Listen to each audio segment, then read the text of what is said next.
കൂടുതലോ കുറച്ചോ എല്ലാവർക്കും ശ്രദ്ധിക്കപ്പെടണമെന്നുണ്ട്. എനിക്ക് അത് അനൽപമായി തന്നെ വേണമെന്നുണ്ട്. ബോളിവുഡ് എൻ്റെ രക്ഷയ്ക്കെത്തിയപ്പോൾ എന്നതാണ് 9-ാം അധ്യായത്തിൽ പറയുന്നത്. നമുക്ക് കഴിഞ്ഞ ദിവസം നമ്മൾ പറഞ്ഞിരുന്നത് അവർക്ക് ഗർഭാശയ ക്യാൻസറായിരുന്നു. അത് സർജറി ചെയ്തു കഴിഞ്ഞു. ന്യൂയോർക്കിലെ സർജറി കഴിഞ്ഞ് വീണ്ടും അവർ സർജറി കഴിഞ്ഞിട്ട് ശസ്ത്രക്രിയാനന്തര റൂമിലേക്ക് അവരെ പ്രവേശിപ്പിച്ചു. അവിടെ ഒരു 10 ദിവസത്തെ വിശ്രമത്തിനൊക്കെ ശേഷം അവർ വീണ്ടും അവരുടെ ഹോട്ടലിലേക്ക് താമസം മാറുന്നു.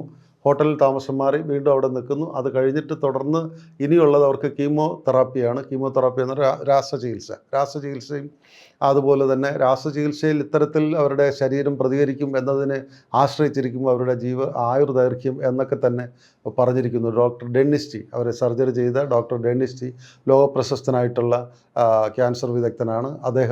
അദ്ദേഹം കൊറിയൻ വംശജനാണ്. എങ്കിലും അമേരിക്കയിലെ ലോകം മൊത്തം അറിയപ്പെടുന്ന ഏറ്റവും വലിയ പ്രശസ്തനും പ്രഗത്ഭനുമായിട്ടുള്ള ക്യാൻസർ വിദഗ്ധനാണ്, പ്രത്യേകിച്ച് സർജറിയിൽ. അദ്ദേഹം സർജറി ചെയ്ത എല്ലാ പേഷ്യൻസും തന്നെ സർവൈവ് ചെയ്യുന്നുണ്ട്. എല്ലാവരും തന്നെ അതിജീവിച്ചു, സുഖമായി ജീവിക്കുന്നു എന്നൊക്കെ തന്നെയാണ് മനീഷ കൊയ്രാള അമരതാരത്തിൽ അവരുടെ ജീവചരിത്രത്തിൽ പറയുന്നത്. ഇത് നമ്മൾ മനസ്സിലാക്കുമ്പോൾ അത് കഴിഞ്ഞിട്ട് അപ്പോൾ അന്ന് ഡെന്നിസ്റ്റി ഇവർക്ക് സർജറി ചെയ്യുന്നതിന് മുമ്പ് അവർക്ക് പറഞ്ഞിരുന്നത് സർജറി കഴിഞ്ഞാലും 25 വർഷം കൂടുതൽ ജീവിച്ചിരിക്കും എന്നും അദ്ദേഹത്തിന് അങ്ങനെയുള്ള പേഷ്യൻസിനെ അറിയാമെന്നും പറഞ്ഞിരിക്കുന്നു. പക്ഷേ ഇവരുടെ സർജറി വളരെ സങ്കീർണമായ സർജറി, വളരെ ദീർഘമായ നേരത്തെ 11 മണിക്കൂർ എടുത്ത സർജറി കഴിഞ്ഞപ്പോൾ ഡോക്ടർ വന്നിട്ട് പറഞ്ഞു അത് ആന്തരിക അവയവങ്ങളെ മൊത്തം ബാധിച്ചിരിക്കുന്നു. അതുകൊണ്ട് അതിൻ്റെ ഓരോ മുഴകളെയും ഞാൻ പ്രത്യേകമായിട്ട് അത് കില്ല് ചെയ്ത് പോയതുകൊണ്ട് തന്നെ സർജറിക്ക് ഇത്രയും സങ്കീർണവും ഇത്രയും നേരം എടുത്തു എന്നുള്ളതാണ്. വിജയകരമായിരുന്നു സർജറി, എന്നാലും ശസ്ത്രക്രിയ വിജയകരമായിരുന്നു. എന്നാലും അന്ന് ആദ്യം ശസ്ത്രക്രിയയ്ക്ക് മുമ്പ് ഡോക്ടർ ഡെന്നിസ്റ്റി വാഗ്ദാനം ചെയ്തിരുന്ന 25 വർഷമല്ല, അദ്ദേഹം പറയുന്നു ഇനി കീമോതെറാപ്പിക്ക് മനീഷയുടെ ശരീരം എത്രത്തോളം സഹകരിക്കും എന്നതിനെ ആശ്രയിച്ചിരിക്കും മനീഷയുടെ ആയുസ് കിട്ടുക എന്നുള്ളത് പറഞ്ഞു. അത് അവരെ നിരാശയിലേക്ക് എത്തിച്ചിരിക്കുന്നു. അങ്ങനെ ഇനി കീമോതെറാപ്പിക്ക് വേണ്ടിയുള്ളവരുടെ ഒരു പ്രിപ്പറേഷനിലേക്ക് നിൽക്കുമ്പോൾ കീമോതെറാപ്പിസ്റ്റായിട്ടുള്ള ഡോക്ടർ, അത് വിക്കി മാക്കർ എന്ന് പറഞ്ഞിട്ടുള്ള മറ്റൊരു ലോകപ്രശസ്തയാണ്. നമുക്കറിയാം അവർ പഞ്ചാബി ബൈ ബർത്താണ്. അവരും അവിടെ അമേരിക്കയിൽ തന്നെ മെഡിക്കൽ പഠനമൊക്കെ നടത്തി. ഈ കീമോതെറാപ്പിയുടെ വൈദഗ്ധ്യം ഏറ്റവും കൂടുതൽ ഉള്ള ഡോക്ടർ തന്നെയാണ് നമ്മുടെ മനീഷയുടെയും കീമോതെറാപ്പിക്ക് വന്നിരിക്കുന്നത്. അവരുമായിട്ട് മനീഷയെ കണ്ടു, മനീഷയുമായിട്ട് സൗഹൃദമൊക്കെ ഉണ്ടാക്കി ഇതൊക്കെ ആണെങ്കിലും നമ്മൾ മനസ്സിലാക്കേണ്ടത് മനീഷ കൊയ്രാള എന്ന് പറയുന്ന ലോകപ്രശസ്ത സിനിമാ നടി, ഏറ്റവും സുന്ദരിയായിട്ടുള്ളൊരു സിനിമാ നടി, നേപ്പാളുകാരിയാണെങ്കിലും അവർക്ക് ഇന്ത്യ തന്നെയാണ് അവരുടെ സ്വന്തം നാടെന്നുള്ള രീതിയിൽ തന്നെയാണ് അവർ ജീവിക്കുന്നത്. ബോംബെയിൽ അവർക്ക് അപ്പാർട്ട്മെൻറ്റും ഉണ്ട്. അപ്പോൾ അവർ ഇന്ത്യക്കാരി എന്നുള്ള നിലയ്ക്ക് തന്നെ അവർ അറിയപ്പെടാനാണ് ആഗ്രഹിക്കുന്നത്. കാരണം അവർ ബോളിവുഡിലും മോളിവുഡിലും ഒക്കെ തന്നെ അവർ അഭിനയിച്ചിരിക്കുന്നു. അവരുടെ എല്ലാ സിനിമകളും വളരെ രസകരമായിട്ട് അവർ അഭിനയിച്ചു, കഥാപാത്രങ്ങളൊക്കെ വളരെ മികവുറ്റതാക്കി അഭിനയിച്ചു എന്നുള്ളത് തന്നെ എല്ലാ മനസ്സിലും നിൽക്കുമ്പോൾ തന്നെ ഈ സർജറി കഴിഞ്ഞിട്ട് അവരുടെ ശരീരം ഏതാണ്ട് പഞ്ചറായി, ശരീരം ഉള്ളിലും പുറത്തുമൊക്കെ തന്നെ പഞ്ചറായി ഒന്നിനും കൊള്ളാത്തൊരവസ്ഥയിലേക്ക് അവർ കഴിയുകയാണ്. അവർക്ക് നടക്കാൻ പറ്റുന്നില്ല. അങ്ങനെയൊക്കെയുള്ള ദിനങ്ങൾ കടന്നു പോകുമ്പോൾ ഇനി 10 ദിവസത്തെ കീമോതെറാപ്പിക്ക് മുമ്പ് എന്ത് നടക്കും എന്നുള്ളതിനെക്കുറിച്ചുള്ള 2 അധ്യായങ്ങളാണ് 9ഉം 10ഉം അധ്യായം. ഇതിൽ ഈ 9-ാം അധ്യായത്തിൽ അവർ ബോളിവുഡ് അവരുടെ രക്ഷയ്ക്കെത്തി എന്നാണ് അവർ പറയുന്നത്. ബോളിവുഡ് അവരുടെ രക്ഷയ്ക്കെത്തി എന്ന് പറഞ്ഞാൽ നമുക്ക് പെട്ടെന്ന് തോന്നും ബോളിവുഡിലെ സിനിമാ താരങ്ങൾ, അവരുടെ സഹപ്രവർത്തകരെല്ലാം തന്നെ അവിടെ ന്യൂയോർക്കിൽ കാറ്ററിൻ ഹോസ്പിറ്റലിൽ എത്തും എന്നൊക്കെ നമ്മൾ വിചാരിക്കും. അങ്ങനെയല്ല, അവരെല്ലാം തന്നെ ഇവർക്ക് ആശംസകൾ അർപ്പിച്ചു. വിജയകരമായ ശസ്ത്രക്രിയയ്ക്ക് ശേഷം എല്ലാവരും തന്നെ പൂക്കളും ബൊക്കെയും ഒക്കെ ആയിട്ടുള്ള ആശംസകൾ അറിയിക്കുന്നുണ്ട്. അതുകൂടാതെ അവരുടെ ബോളിവുഡിലെ അവരുടെ ബോളിവുഡിലെ സൗദാഗർ എന്ന് പറഞ്ഞ 1991 ഇറങ്ങിയ ആദ്യത്തെ സിനിമയുടെ കാലം മുതൽ 1999 വരെയുള്ള അവരുടെ ആ കാലഘട്ടത്തേക്ക് അവർ നന്നായിട്ട് ആലോചിക്കുന്നു. അവിടെ മുംബൈയിൽ അവരുടെ ജീവിതത്തെക്കുറിച്ച് അവർ ആലോചിക്കുന്നു. മുംബൈയിൽ അവർക്ക് കിട്ടിയ പേരും പെരുമയും പണത്തെയൊക്കെ കുറിച്ചുള്ള അത്തരത്തിലേക്ക് അവരങ്ങനെ ഇപ്പോൾ അനുഭവിക്കുന്ന വേദനയും ആശങ്കയും മനോവ്യതയും മാനസിക സംഘർഷത്തെയൊക്കെ മറക്കുവാൻ വേണ്ടിയാണ് അവർ മുംബൈയെ ആശ്രയിക്കുന്നത്. അതാണ് ബോളിവുഡ് അവരുടെ രക്ഷയ്ക്കെത്തിയെന്ന് പറയുന്നത്. ആ ഒരു സുവർണ കാലത്തെക്കുറിച്ച് അവർ ആലോചിക്കുന്നു. ഇപ്പോൾ തന്നെ അവർ 80 സിനിമയിൽ അധികം അഭിനയിച്ച് കഴിഞ്ഞു. അവർ 91 വന്നിട്ട് ഈ 2010 ഡിസംബർ 10 ശസ്ത്രക്രിയയ്ക്ക് മുമ്പ് അവർ അഭിനയിച്ച് കഴിഞ്ഞത് ഏതാണ്ട് 80 സിനിമയിലധികം അഭിനയിച്ച് കഴിഞ്ഞു. ഇവിടെ ഇനിയുള്ള ദിവസങ്ങളിലുള്ള ഈ പറഞ്ഞ അടുത്ത രാസചികിത്സയ്ക്ക് തൊട്ട് മുമ്പുള്ള 10 ദിവസത്തിനിടയ്ക്ക് ഇവരുടെ എല്ലാം ശുശ്രൂഷ അതിനു മുമ്പ് നോക്കിയിരുന്ന മുംബൈയിൽ നോക്കിയിരുന്ന നമ്മുടെ സുരേഷ് അദ്വാനി എന്ന് പറയുന്ന ഡോക്ടർ ഉണ്ടായിരുന്നു. അങ്ങനെ പലരും ചികിത്സിച്ച ഡോക്ടർമാരിലെല്ലാം അവർ അഭയം തേടി. അവരുടെ രക്ഷകൻ എന്നാണ് ഡോക്ടർ ഡെന്നിസ് ടിയെയും സുരേഷ് അദ്വാനിയും പോലുള്ളവരെയൊക്കെ അവർ വിശേഷിപ്പിച്ചത്. ഇപ്പോൾ ഡോക്ടർമാരുടെ റോൾ കഴിഞ്ഞിരിക്കുന്നു. ഇപ്പോൾ യഥാർത്ഥത്തിൽ വിക്കി മാക്കർ രാസചികിത്സയ്ക്ക് വേണ്ടിയുള്ള കാര്യങ്ങൾ അന്വേഷിക്കുന്നുണ്ട്. പക്ഷേ അതിനു മുമ്പുള്ള നേഴ്സിംഗാണ്. അതിനു മുമ്പ് നേഴ്സിംഗ് ആയിട്ടുള്ളവരുടെ നേഴ്സസ് വന്ന് അവരെ ശുശ്രൂഷിക്കുന്ന ഒരു സാഹചര്യമാണ്. കാരണം ഈ മുറിവുകൾ അതിനകത്ത് പറയുന്നത് അവരുടെ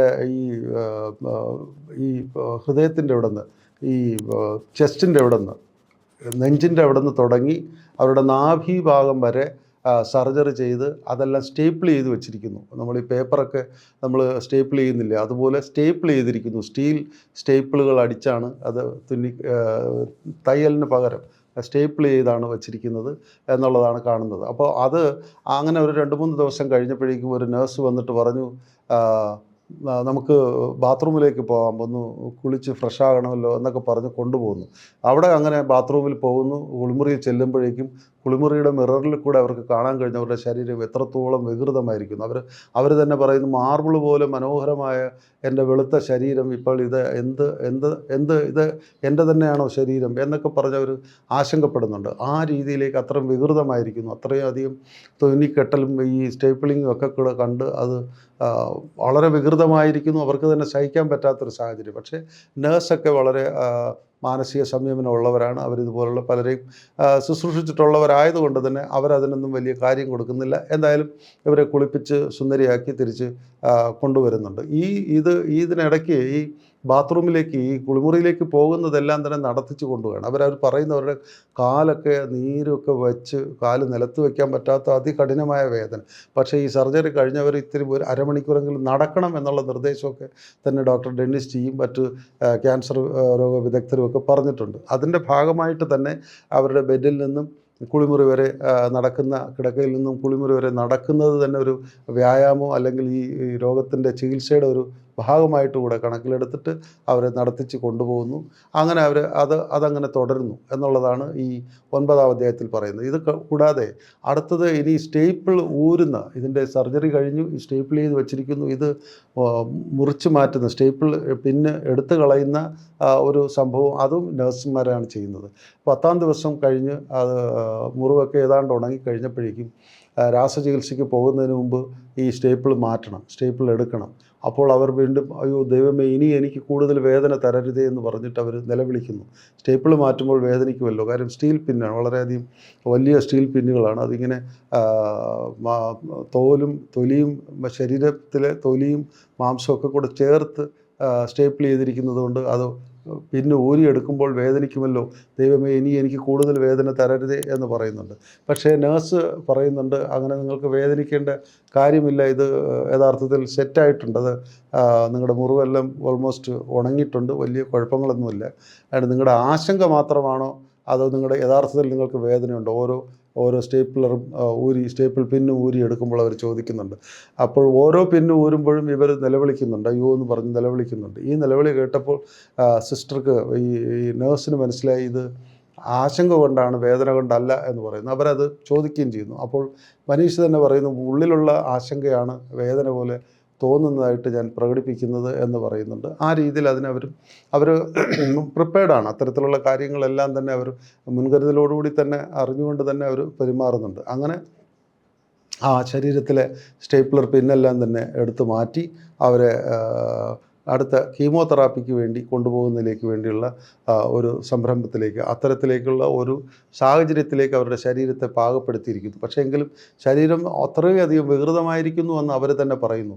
അപ്പോൾ നേഴ്സ് പറയുന്നുണ്ട്, ഇതെൻ്റെ ശരീരമാണെന്ന് എനിക്ക് വിശ്വസിക്കാൻ വയ്യ എന്ന് മനീഷ പറഞ്ഞപ്പോൾ നേഴ്സ് പറയുന്നുണ്ട്, നിങ്ങളുടെ ഇപ്പോൾ ഭാഗികമായി കാണുന്ന ഈ ഭാഗം ഇത് ഇത്രയെങ്കിലും സൗന്ദര്യം ഇപ്പോഴും ഉണ്ട്, പക്ഷേ നിങ്ങളുടെ ആന്തരിക അവയവങ്ങൾ ഇതിനേക്കാൾ എത്രയോ വികൃതമാണ്.